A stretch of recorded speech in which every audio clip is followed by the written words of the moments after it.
Hello Glenfaber and Peel. My name is James Hampton and I intend to stand in the general election on the 24th of September this year. There'll be a link to the full written version of my manifesto posted with this video. It is very long because there's quite a lot to discuss, so I've decided to try and consolidate everything down at a shorter audio and video podcast like this to hopefully make it a bit more accessible. So the main reason I'm standing is that very few candidates focus on what I see as the real problem we're facing. What I've tried to do in my manifesto is show that basically every problem you can think of with regard to Isle of Man government is rooted in the same issue. It's a problem in the foundations of the system. And if your foundations aren't good, then everything else relies on and stems from that. You can pick any problem: healthcare, housing, infrastructure, anything you can think of. And if you just keep asking why is it like that, eventually you always end up back in the same place. The way we elect, or rather don't elect, government on the Isle of Man is essentially unique. We're pretty much the only place in the world with free and open elections, but no choice on the policies we receive.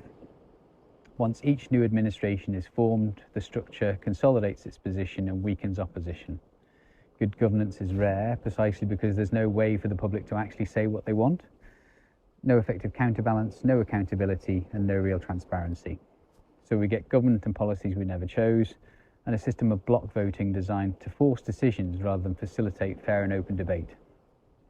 This fundamental structural problem determines how everything operates. It sets the relationship to the civil service, it influences every decision, it impacts how everything is run, and it controls what we are and what we're not allowed to know. It shouldn't really be a surprise that we don't often seem to get what we want. I believe the public should have a binding vote on a programme for government, and I believe the public should be empowered to act as the counterbalance if government is not following that programme. I believe almost every piece of government information should be published. Only changes in law will bring this about, and that will only happen if the public demand it, because the system uses financial incentives to insulate against change. I'm offering focused, direct action on this root issue. If you want progress or change, or even just the basics done right, I think this is the only realistic proposal. If elected, I'll bring forward new legislation to fundamentally change the way government operates, and I will need public support to make it happen. If that sounds like something you might be interested in, please stay tuned.